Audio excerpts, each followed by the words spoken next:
Nós estamos aqui, né, com o primeiro podcast e tinha que começar por isso, né, Petri? Com certeza. Com o seu Guido aqui.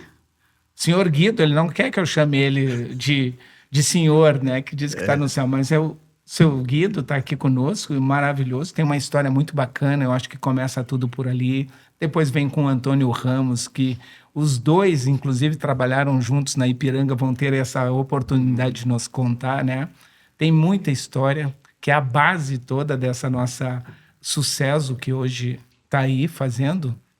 55 anos já, né? 55 esse ano. anos. Então é bastante, né? E o Petri aqui, que é uma referência em termos de tecnologia, em termos de gestão, e foi nosso presidente também. Nós vamos tentar aqui contar um pouco da história, no caso da Sucesso, mas as histórias se misturam. As histórias se misturam com as nossas próprias histórias, né? E ontem eu estava falando com o seu Guido, e ele nos contando a história, como é que foi que nasceu a nossa Sucesso. Exatamente. Eu queria ouvir o senhor um pouquinho aí sobre isso. Bom, a Sucesso aqui do Rio Grande do Sul, em primeiro lugar, o que significa a palavra sucesso?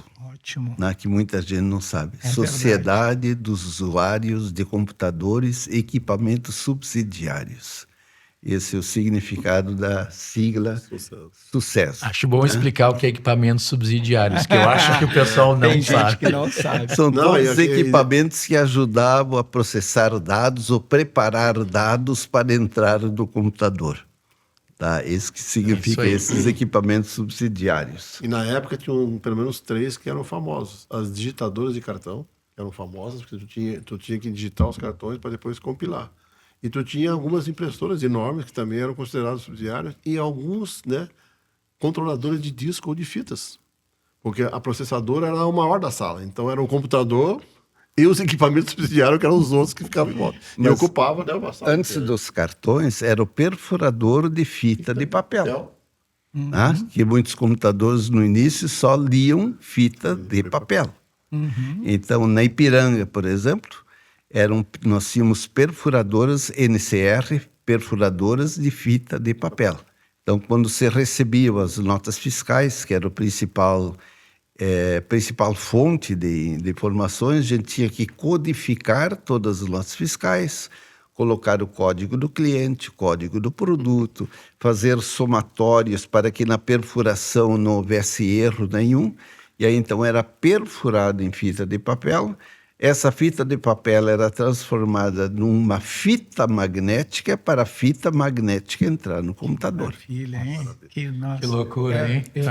Eu nem vi isso funcionar tão bem. Tu viu? Já eu disse para o Guido que eu ia conhecer coisas novas. Ele já começou por aí. Então, só para dizer, por exemplo, naquela época, que eu tive a experiência da Ipiranga, quando entrei lá em final de 67, e que o diretor superintendente do Grupo Petróleo Ipiranga, o engenheiro Roberto Telecheia, me disse: Guido, nós contratamos um cérebro eletrônico e me disseram que precisava gente de raciocínio lógico. Como tu fosse professor de matemática dos meus filhos, isso deve ser raciocínio lógico. E a primeira coisa que eu tive que fazer quando entrei lá foi um teste de raciocínio lógico. Porque eles aplicaram lá, para muitos quiseram fazer lá, engenheiros da Ipiranga, a maioria não passou. Não tinha esse raciocínio. Era fundamental ter o raciocínio lógico para começar a ter um curso de programação. Porque era tudo linguagem de máquina. Então a gente tinha que pensar muito para o computador, que muita coisa ele não fazia. Sim. E outra coisa, o custo do computador... Naquela época foram 10 grandes empresas que se reuniram, vou dizer algumas: distribuidora Ipiranga, refinaria Ipiranga, fertilizantes da Ipiranga, chamava-se ICISA naquela ocasião, depois foi Fertsul, o Banco de Crédito Real, que depois foi comprado pelo Bradesco, né? Fênix, Elevadores Sur e mais algumas empresas se reuniram para comprar um computador. E esse levou só 18 meses para chegar para ser instalado. Que coisa. E é impressionante que o senhor está com 90 anos, né? Quase. Quase? Falta um mês e pouco. É? E com toda essa memória, tem mais memória do que alguns computadores, eu acho aí. Bom, esse computador tinha memória extraordinária, Isso. 33K. 33K? É, Que olha só. maravilha, e fazia tudo isso. E em que momento acontece a sucesso aí na sua história? Eu entrei na Ipiranga em final de 67 e o primeiro curso de programação começou no dia 5 de fevereiro de 68. Então, nesse período de um mês e meio que estive lá, eu não entendia nada de empresa, que eu fui professor, era só professor, fui até diretor de colégio, coisa assim. Então, quando entrei lá, comecei a passar de um setor para outro para ter uma ideia do que se fazia dentro de uma empresa. O setor de estatística, que a Ipiranga tinha 13 locais diferentes de emissão de nota fiscal. Só em Porto Alegre, naquela ocasião, na ilha lá de Porto Alegre, lá, que tinha 16 séries diferentes de notas fiscais, os produtos, tipo de produtos que tinha, assim por diante. Depois conta corrente, que eu nem sabia o que era esse negócio, na carteira fiscal e assim por diante. E aí começou o curso de informática. Nós tivemos 3 meses de curso, dava vontade de torcer o pescoço daquele instrutor que veio de São Paulo, porque era tudo linguagem de máquina, né? Mas que tinha que estudar bastante. E somente no final desse curso que a gente teve a ocasião de ser apresentado ao dito cujo chamado computador, que nunca tínhamos visto computador. Que o número de computadores no Rio Grande do Sul, eu acho que se contava nos dedos de uma mão e sobrava dedo. Exato. E qual era a dimensão dele? Olha, uma sala, nós estamos aqui maior do que uma sala enorme, né, que tinha controle de temperatura, controle de umidade, com piso falso para os cabos passarem por baixo do piso, né, eram só cabos e assim por diante. A URGS, ela tinha, isso já mais tarde, né? Em 72, quando eu comecei a trabalhar no Hospital de Clínicas, e a gente usava a URGS tinha um 1130 da IBM, com uma impressora 14030. Essa sala aqui era o CPD da URGS. O 1130, ele ocupava dali até aquela mesa lá, e a impressora aquele cantão lá. E aí tu tinha um hall de fitas magnéticas, né? Que ficava aqui.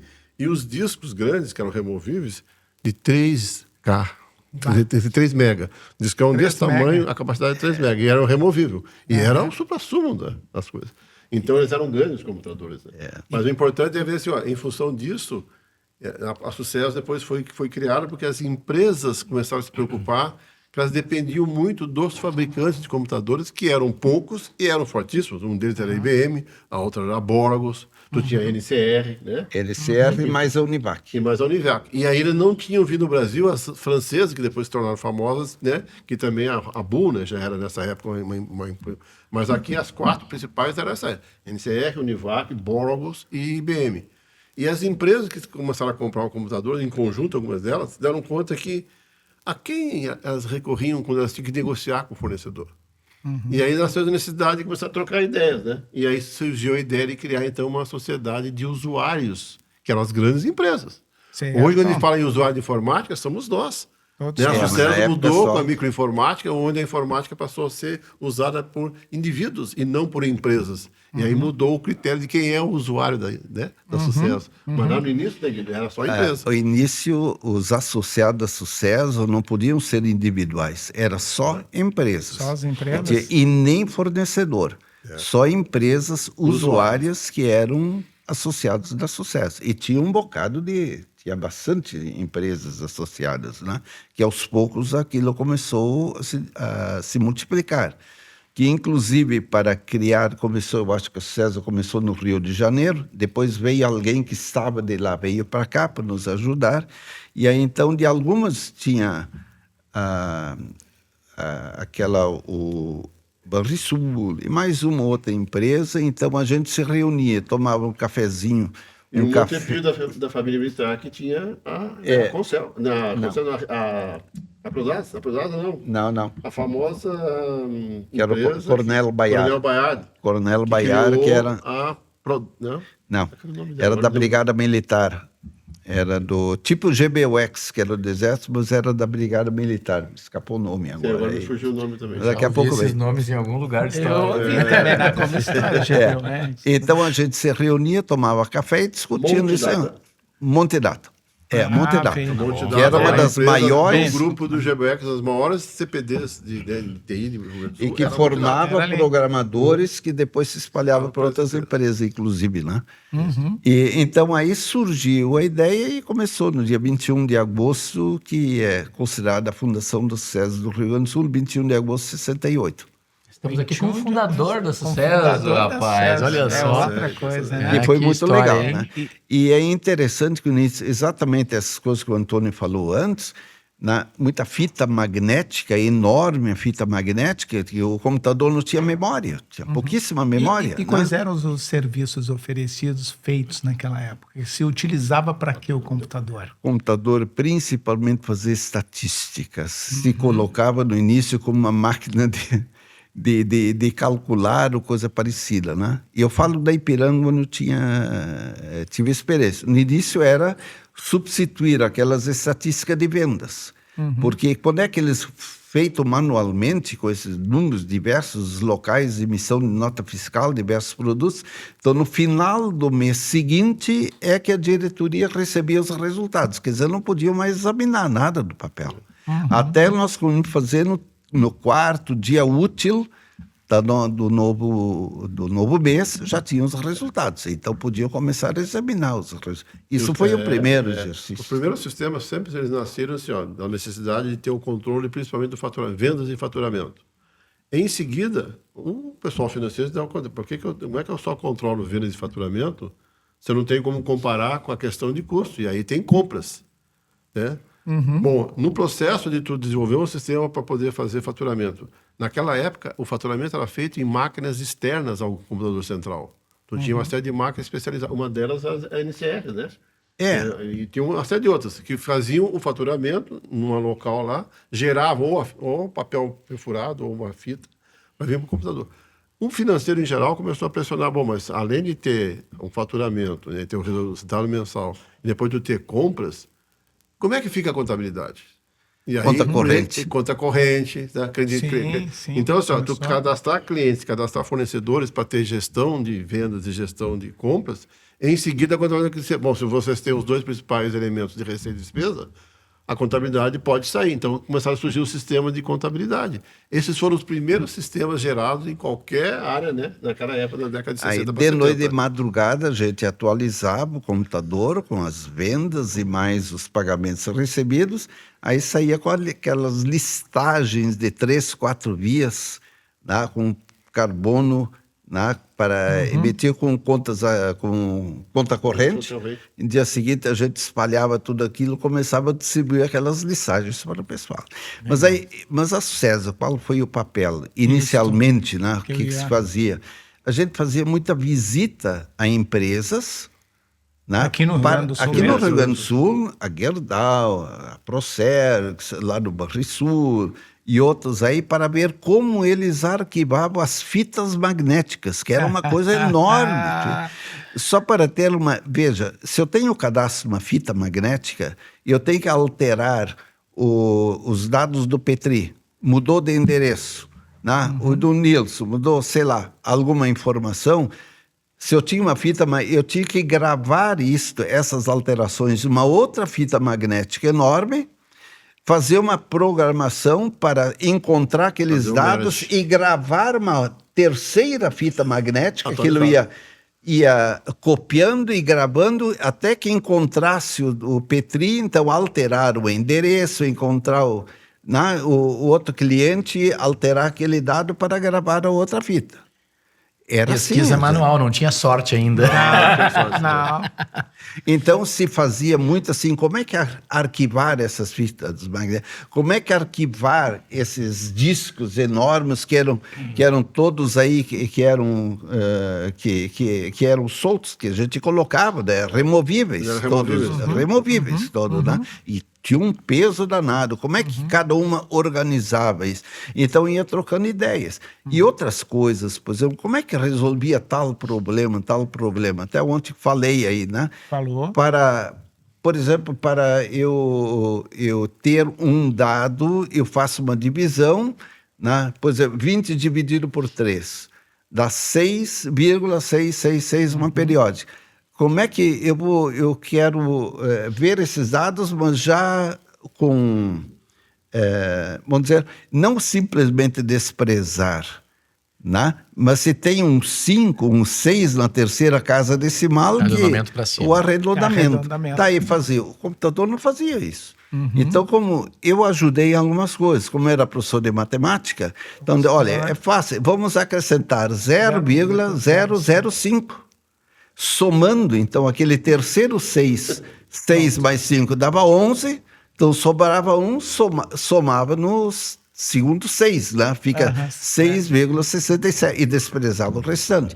E se era 4 para baixo, então não arredondava, desprezava.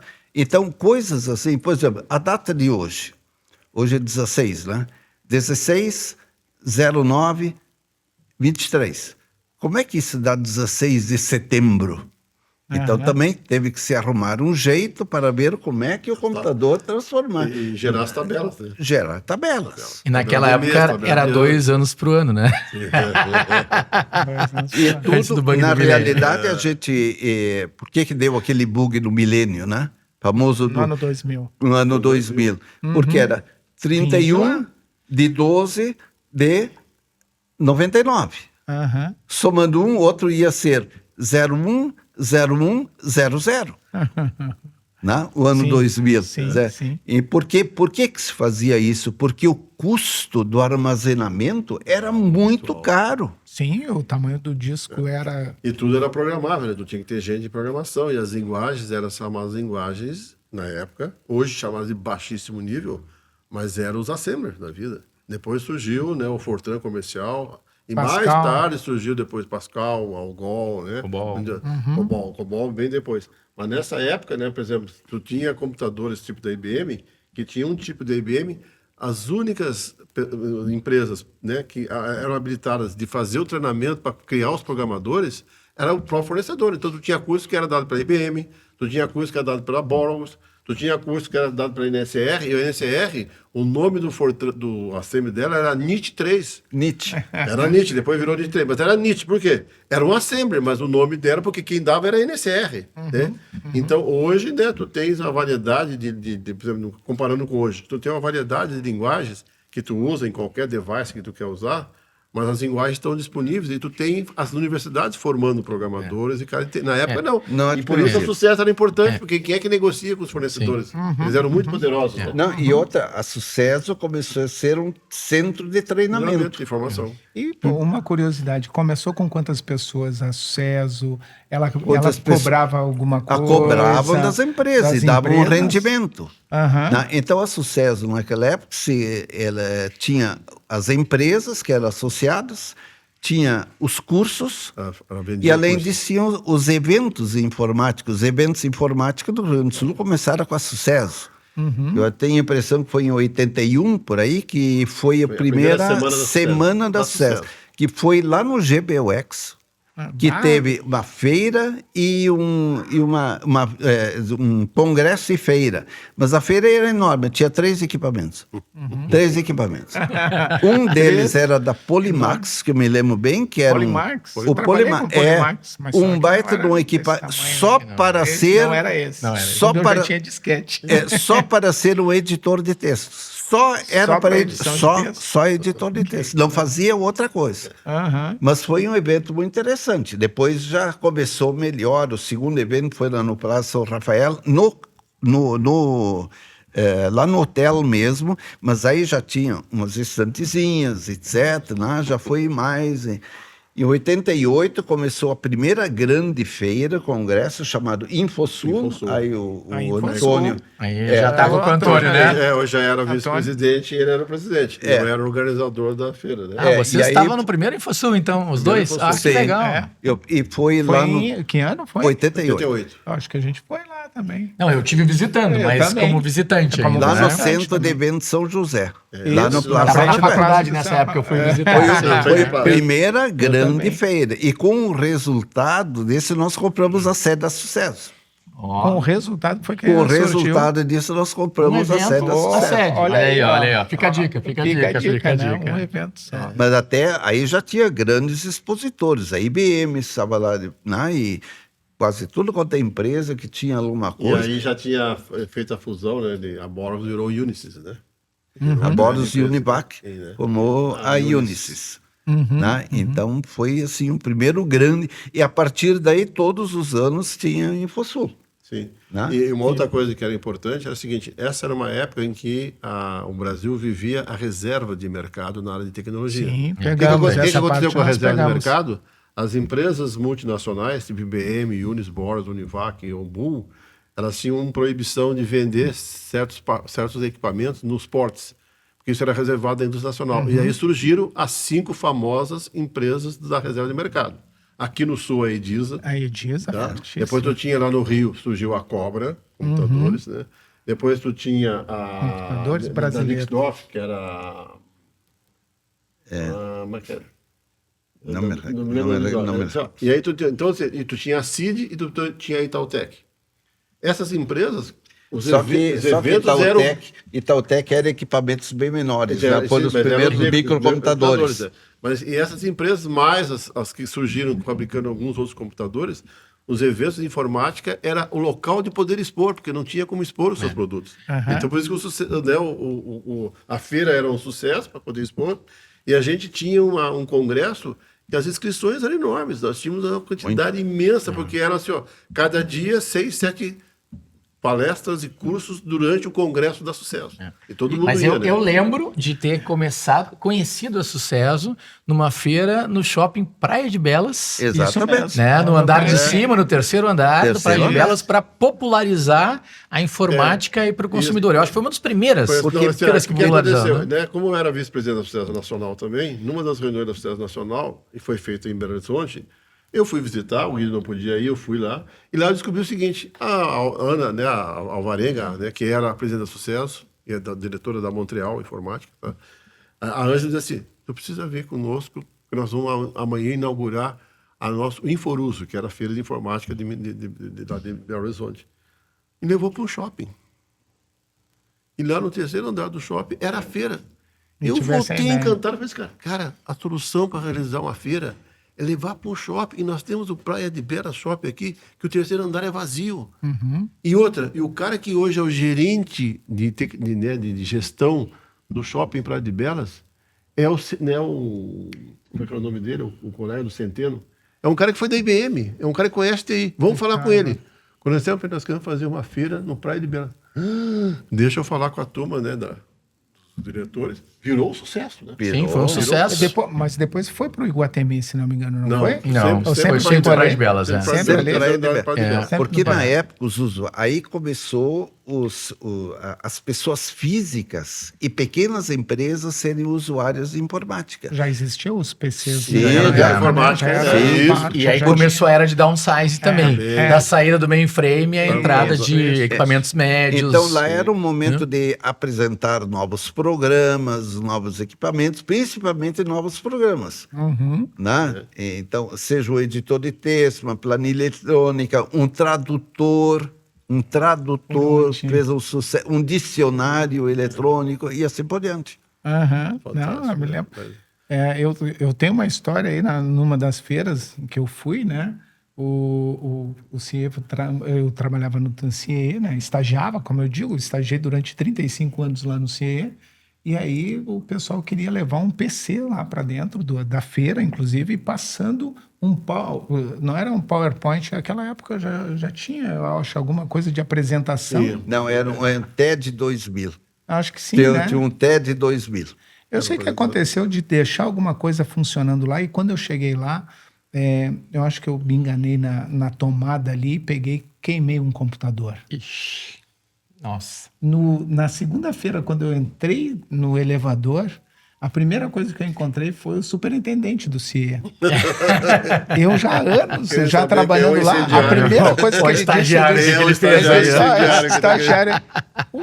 Eu tinha feito tantas coisas pelo CIE, e ele se lembrou dessa. Ele virou para mim e disse assim... Foi tu que queimou o computador lá?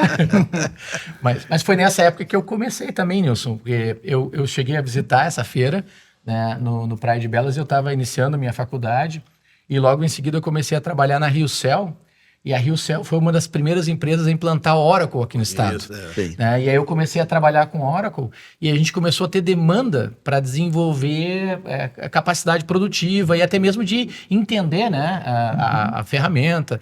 Né? Naquela época era um Oracle 6, não tinha integridade referencial, era um processo de desenvolvimento complexo. Né? E aí a gente criou também o grupo de usuários Oracle, que foi lá no meados da década de 90, isso. foi quando eu comecei a militar na Sucesso também. É uma coisa interessante. Mas o grupo de usuários já foi criado antes. Era o que eu ia perguntar. Não, Sim, não, mas este grupo específico de esse Oracle sim. é que foi E criado. qual foi o primeiro grupo de Lá usuários por que a gente teve? 88, 89, por aí, quando nós estávamos lá, nós criamos os grupos de usuários. O primeiro Até era o Álvaro, que era o... E o primeiro grupo de usuário era IBM. Eu acho que Grupo era de IBM. usuários, IBM. Lá começaram os grupos. Porque o Álvaro, né, ele era um técnico da Procergs, e a Procergs sempre foi uma grande usuária, né, de duas plataformas. Durante muito tempo, só a plataforma IBM, e depois de um certo tempo, ela inaugurou a contratação da plataforma Unisys. Ela tinha dupla plataforma por questão de segurança. Mas eu tinha um grupo de técnicos e profissionais que dominavam os dois ambientes. Então, a gente teve... Né, e no caso da Unisys, tu tinha uma filial aqui forte, né, com o Martins, o pessoal dele. Eles concordaram também em ajudar a criar o grupo de usuários Unisys, um grupo de usuários IBM. E naquela época não existia esse conceito de redesenho de processos. A palavra-chave era OIM. Sim. Organização e Ação e métodos. métodos. Ah, E aí nós me criamos lembro. o grupo, né? Foi uma inovação que a Sucesso está criando um grupo de OIM para discutir processos. E mais uma coisa, a Sucesso trouxe para cá um instrutor de São Paulo, o do Rio de Janeiro, para dar o primeiro curso de OIM aqui no Rio Grande do Sul. E foi lá. E eu era, naquela época, eu era o responsável pelo OIM da Ipiranga. Então eu aprendi muito lá, na Sucesso. Depois eu comecei a dar cursos de OIM também, lá, na própria Sucesso. O que são os ciclos, né? Eu comecei militando no grupo de usuários Oracle. Na época o Álvaro era o vice-presidente de GEUS, e eu apoiava ele, né? E na saída dele, da vice-presidência, que ele me convidou para ingressar e ajudar na estrutura do GEUS. Eu ajudei na criação de vários grupos de usuários, mas eu me lembro que, como tu falaste nessa questão de OIM, que a Sucesso foi precursora, a gente também foi precursor, por exemplo, para trazer o ITIL para o estado. Né? Os primeiros treinamentos de ITIL, né, que foram feitos pela Sucesso, e através da Sucesso se criou um grupo de usuários para tratar, né, essa metodologia, depois se expandiu para outras metodologias de governança, né, risco e compliance, que é o que a gente tem hoje também dentro dos GUs, né, mas também foi precursora na capacitação e na absorção do nosso mercado local dessa competência, né, de trabalhar com metodologias voltadas para infraestrutura de TI, que era o ITIL.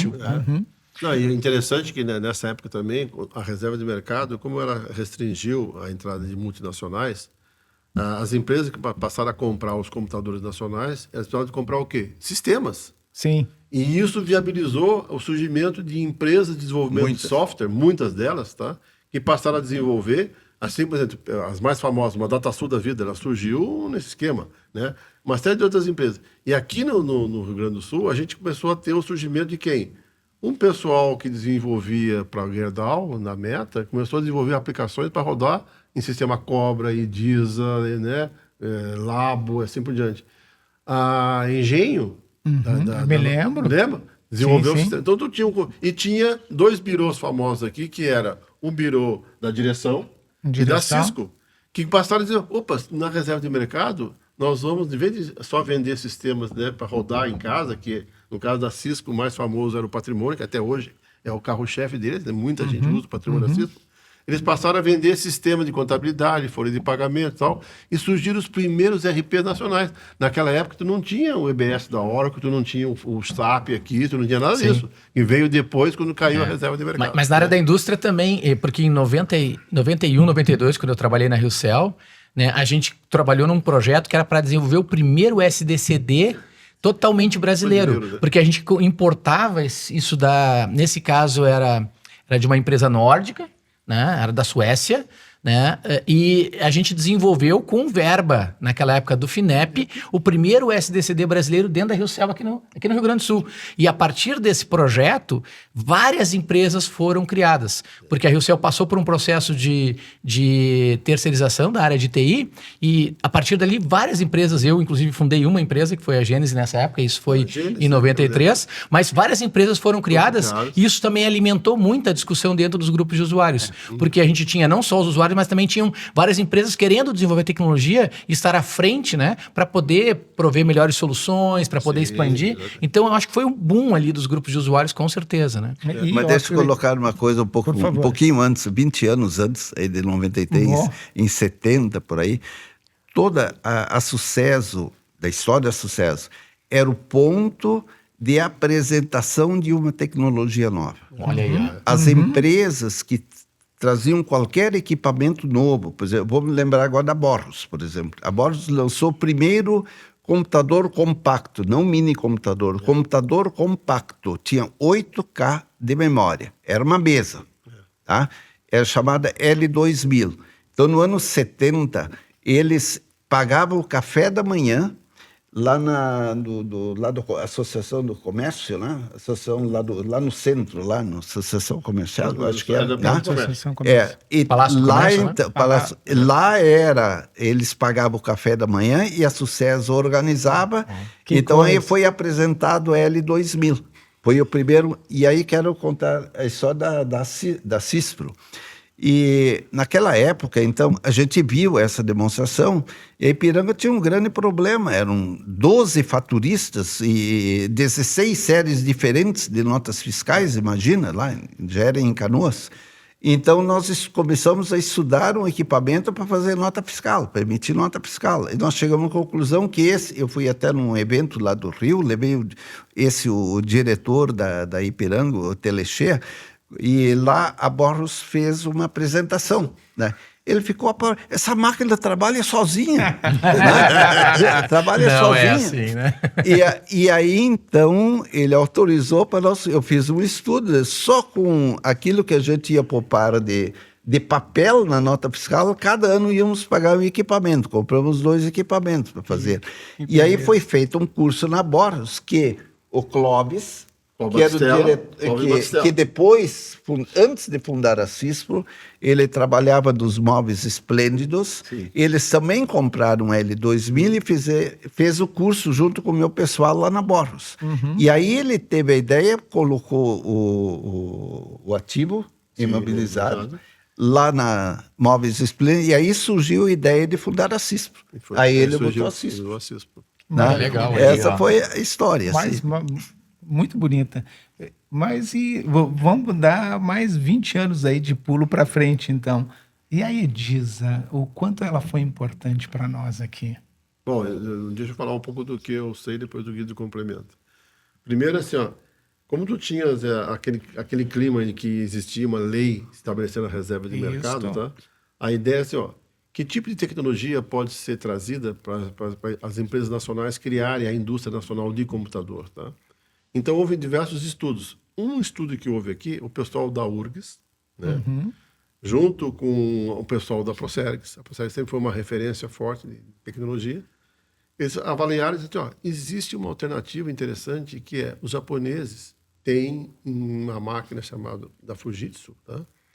E eles têm interesse em, de repente, vender transferência de tecnologia. Se criou um grupo de estudos, né, em que a Secretaria da Fazenda apoiou, a Edisa botou gente, a URGS botou gente, e ali na sala do conselho da Procergs nasceu a ideia, assim, então vamos negociar com os japoneses, vamos saber se eles conseguem nos dar a tecnologia, e em cima de uma máquina deles, a gente vai, então, fabricar aqui um correspondente do que seria. E qual é o nome da empresa? Aí criaram a Edisa. No início, ela ficava na Pinto Bandeira, né? Ali em 2 andares de um prédio da Pinto Bandeira, tá? Depois lá em Gravataí. E depois que ela foi onde hoje é a Elo, né? Isso. Tá? Então, assim, mas ela surgiu dali e a partir disso aí, o que aconteceu? Algumas dessas empresas passaram a dar apoio à criação do quê? De uma empresa gaúcha que passou a fabricar computadores, e aí a grande demanda o que era? O computador está pronto, e os sistemas? Cara, surgiu uma demanda fantástica de as empresas comprarem o Edisa e comprar o quê? Tem que comprar um sistema de folha de pagamento, de faturamento, de compra, né? Não se chamava de RP ainda, sistema de gestão, qualquer que fosse ele, tá? Mas as principais, e aí surgiram uma série de empresas que desenvolveram em COBOL para rodar, porque os japoneses recomendaram, olha, a linguagem mais, né, próxima é o COBOL naquela época, não sei se era o COBOL, qual era o nome. Common Business Oriented Language. Então, era uma linguagem orientada a negócio. E aí surgiram uma série de empresas que passaram a vender. E desenvolveram, né? Assim, né? As empresas que até hoje aí estão nasceu no mercado. TEC, por exemplo. No TEC, Tá no na TEC, Engenho, tá sabe? aqui. Sim, E várias. aqui no Engenho, Sul surgiram as empresas que desenvolviam complementos para esses sistemas, CWI, né?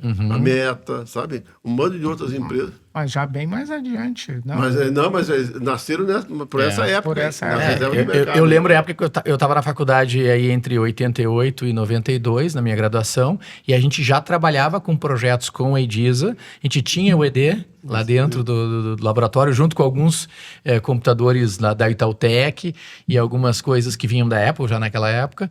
Né? Mas, assim, a gente já desenvolveu soluções que depois também foram utilizadas pela Nutec e por outras empresas para expandir esse processo. Eu diria que o fato de tu ter uma Cobra, uma Edisa, uma Cisco, uma Labo, principalmente essas aí, depois da Itautec menos, mas essas 4, elas passaram a ter um corpo técnico de profissionais que foram para o exterior, né, para conhecer as soluções e voltaram. Então, tinha 2 grupos de técnicos. Um técnico de engenheiros de computação para construir os computadores, mas passaram a começar a gerar os analistas de sistemas que passaram a avaliar a necessidade de sistemas e sistemas operacionais. Tanto que foram desenvolvidos, quer dizer, a Cobra desenvolveu um sistema operacional próprio em cima, né, do computador. A Edisa desenvolveu soluções que eram... E a equipe de soluções de aplicativos passou a demandar do mercado soluções, deu um avanço fantástico no mercado, inclusive no gaúcho. Sim. Sem E dúvida. aí entraram os Sem bancos de dúvida. dados que a gente começou a trazer para cá, Isso. né? O Oraclezinho na época e outros ambientes de banco de dados. Começaram a entrar outras linguagens de programação. O pessoal começou a trabalhar com Pascal, Basic, entrou dentro desse contexto também. Né? E aí Já também estava nas surgiram faculdades. diversos programas também mais simples, tipo editor de texto, planilha eletrônica, Aonde o senhor- gerenciador de banco de dados, né? Aonde o senhor O trabalhou N-Office bastante. foi feito né? lá Trabalhei dentro da no URGS. o N-Office. Começou dentro da URGS. O N9 da URGS, né? Mas o seu Guido também tem uma história aí de Sim, editor sim. de texto. Depois que me aposentei na Ipiranga, nós montamos, achei que era muito novo, ainda de 53 anos, ficar em casa de pijama ler jornal, né? Ia receber muito cartão amarelo, aí nós montamos uma empresa chamada CGK, que é a C da minha esposa, Ciane Guido Kirst, na CGK, começou no primeiro dia útil, depois de minha aposentadoria lá na Ipiranga, fui primeiro gerente de sistemas lá, e ficou 31 anos essa empresa conosco, agora nós passamos adiante, e aí nós começamos, em primeiro lugar, para prestar consultoria e treinamento, que naquela época, num reino de cegos, o qual o olho era rei, né? Então aí a gente podia prestar, só para você ter uma ideia. Eu dei um curso de informática para executivos para os gerentes e diretores da DIMED. Olha, DIMED, tamanho que é, dono da Panvel, que eles não sabiam como é que podiam utilizar o computador dentro da empresa. Só Eu dei para sabiam que tinha que diversas ter empresas computador. informática para executivos, né? E depois começou a representar software. Um deles era o editor de texto Carta Certa, né? Carta Que Certa. tinha o Fácil, outro chamasse Carta Fácil Fácil, né? também. O Fácil era um outro editor. Que não era tão certo? fácil assim, né? Não era tão fácil assim, né? E a gente começou a representar, né? Fazer apresentações, realmente, enfim, fomos distribuidores aqui do Carta Certa. Foi um grande chefe, vamos dizer, da nossa empresa durante um período. E uma outra coisa que a Sucesso me ajudou muito, quer dizer, tu teve uma fase de a reserva de mercado, que gerou um mercado fantástico, tanto para desenvolvimento de sistemas como para consultoria. Porque as empresas queriam saber assim, como é que nós vamos escolher entre os 5 fabricantes brasileiros que computador eu vou comprar e que sistema eu vou comprar. Exatamente. E aí isso deu margem a surgir, né, uma série de consultorias que faziam o quê? Um plano diretor de informática, um PDI, tá? E teve empresa, por exemplo, que percebeu a oportunidade, uma delas foi a Strasse Bianchese, ela era uma grande empresa de auditoria e de contabilidade. Chegou no momento que os clientes diziam assim, eu tenho que ter alguém que faça auditoria no sistema, porque você só pega o relatório. Mas se o relatório estiver errado, é o sistema que está gerando errado. Quem é que faz a auditoria de sistemas? E aí o Bianchese, né, teve a ideia de, pô, eu tenho que ter alguém de TI para fazer isso, para começar a me ajudar os meus auditores a olhar a parte do sistema e visitar o CPD dos meus clientes de auditoria, né? E aí ele chamou um cara, que era o Vitor Delvais, que tinha sido ex-IBM, tá? Que tinha passado depois da IBM pelo Sul Brasileiro Imobiliário, e esse tal de Vitor Delvais conhecia um tal de Antônio Ramos, que era um cara que estava envolvido, tinha criado a APPD, Associação dos Profissionais de Processamento de Dados, era um cara que trabalhava. Chamou, a gente montou um setor de desenvolvimento de sistemas de auditoria na Bianchese, e isso aí criou toda uma gama de serviços. E muitas empresas surgiram daí, tá? Fazendo consultoria. Quando terminou a reserva de mercado, que passou a poder comprar, algumas empresas de consultoria, elas conheciam tanto as soluções de reserva, como passaram a conhecer as novas soluções representadas, só que aí com uma outra plataforma. Era o momento da microinformática. E aí, né, a consultoria ela tinha que avaliar o papel que teria, não os sistemas centrais, mas os sistemas distribuídos que estariam nas áreas de clientes usando a microinformática. E era uma revolução, porque tu tinha as diversas soluções de micro e os diversos aplicativos. E aí a Microsoft entrou pesada, né? A Google entrou pesada, quer dizer, fornecendo para esse mercado que impactou o quê? A revisão de que a Sucesso não poderia mais ser uma sociedade que só tivesse empresas associadas. Ela tinha que começar a revisar o critério de ter pessoas físicas. Quem eram os usuários? Não eram só mais as grandes empresas. Foi um grande impacto na modificação que se discutiu na sociedade. E o bate-papo sobre reserva de mercado, houve muito dentro da nossa Sucesso lá? Sim, o tema da Sucesso Nacional no Congresso era a reserva de mercado. E a Sucesso tem um papel importante até o momento de defender, depois começar a questionar a hora. Está na hora de parar com a reserva. Defendeu durante muito tempo. Defendeu, depois defendeu quebrar aliás, a reserva. É até importante falar aí da Sucesso Nacional, porque foi a Sucesso que começou com todos os eventos de informática no Brasil. A Sucesso Nacional, que tinha uma grande feira e congresso, sempre um ano no Rio, outro ano em São Paulo. Condex. Né? Não, antes do antes do Condex. Sucesso Antes do Nacional. Condex. Tanto é que em 1981, quando era presidente aí, também vice-presidente da Sucesso Nacional, e o Antônio não estava comigo em 81, foi a primeira feira internacional de informática lá no IMB. Ah, que legal. E foi tudo pela Sucesso. E era Sucesso Nacional. Tudo pela Sucesso. E vinha sempre um grande cientista da IBM, um brasileiro chamado Jean Paul Jacob. Era a atração das palestras. E aí, naquele ano, 81, a Sucesso Nacional fez uma inscrição para mim no NCC, chamado National Computer Conference, que era o maior evento de informática do mundo. Foi lá em Michigan. Então, eu fui para lá, né? Eu participei lá. Lá eu parei no mesmo hotel do Jean Paul Jacob e o superintendente da Itautec, Carlos, Carlos Eduardo Fonseca, se não me engano, o nome dele, tá? A gente fez muita amizade. E aí, pela amizade do João Paulo Jacó, depois, ele só vinha dar palestras no Rio, São Paulo, naqueles... E ele começou a vir para o Rio Grande do Sul. Que legal. E fez diversas palestras aqui no Rio Grande do Sul. Que legal. E aí foi precursor, então, de Condex, de Fenasoft e tudo que veio depois aqui. Isso, exatamente. Mais um ponto que a Sucesso foi precursor tudo aí, ó. começou pela Que legal. Sucesso, nacionalmente e aqui nos gaúchos aqui do Rio Grande do Sul. Muito bacana. Eu acho legal. que em todos os estados por aí começou com a Sucesso. Porque eu não sei. Até hoje somos talvez a Sucesso mais forte do Brasil. Aqui, Mas pelo as que a gente discussões tem visto. políticas mudam, mas a gente sempre teve um trabalho muito forte, né? A reserva de mercado foi uma discussão, depois vieram outras discussões, né? Eu lembro de ter acompanhado durante a minha gestão a discussão da TV digital, o aspecto de homologação, discussão, estruturação. Um outro ponto que ainda é um ponto aberto, que é a regulamentação da área de TI. Isso. Então é uma discussão antiga, muito antiga, né? Em que a Sucesso sempre defendia a autorregulamentação, né, que era a pauta proposta, né, pela Sucesso, e outras pautas, né, e aí nessa época também começaram as padronizações, né, e aí eu lembro na época que eu estava na presidência da Sucesso Nacional, a gente participou de alguns comitês da BNT para definir padrões de desenvolvimento de software, de qualidade de software, de teste de software, para homologar os processos segundo a BNT também. Então, esse também foi algumas ações assim que eram ações técnicas, mas também um pouco políticas, né? Isso, em que a Sucesso também engajou nesse cenário. Isso aí na década de 90, início dos anos 2000, assim. E a gente teve, né, um movimento importante, porque o Rio Grande do Sul também ele liderou um processo, né, na década de 70. Em 76 foi criado no Rio Grande do Sul a primeira Associação de Profissionais de Processamento de Dados, a PPD. Aí depois o Rio criou a sua logo no mês seguinte, mas a primeira foi aqui.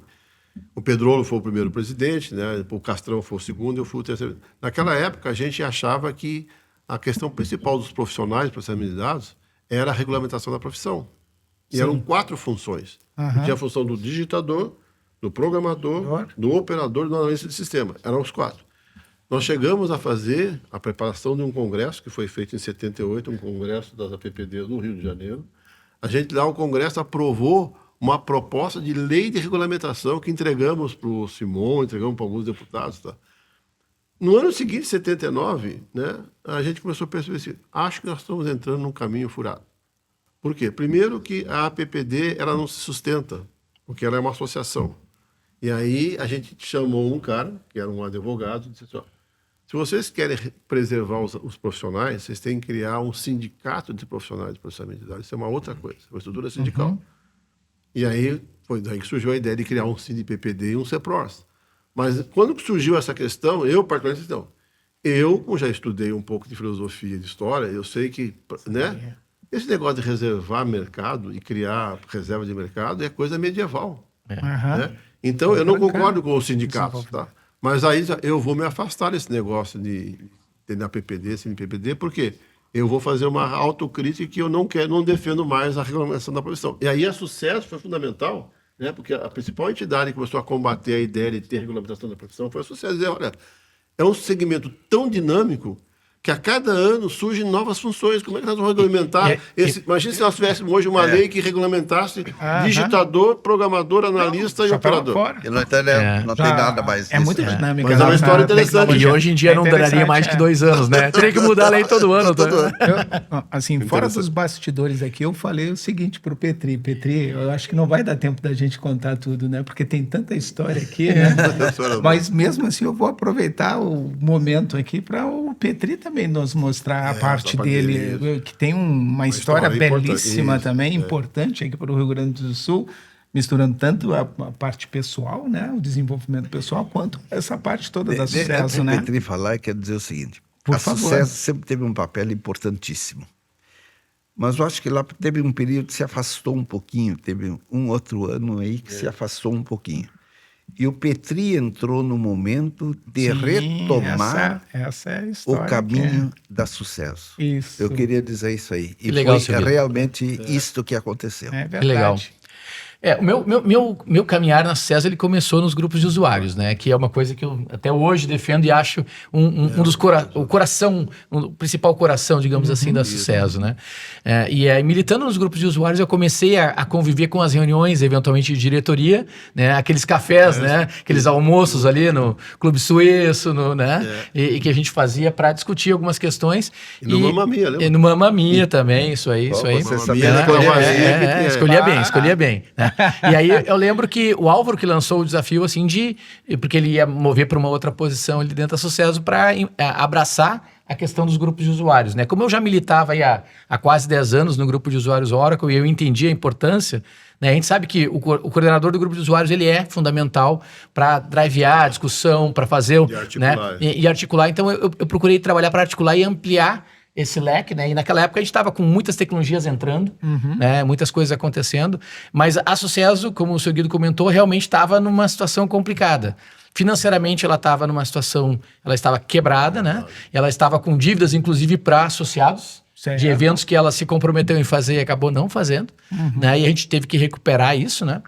Mas mais do que isso era de quebrar um pouquinho alguns laços um pouco políticos que estavam fortemente estabelecidos em relação ao controle e uma reaproximação das grandes empresas, porque a gente teve um afastamento, né, de Gerdau e de várias outras empresas. Então, quando eu comecei né, a estruturar a gestão, né?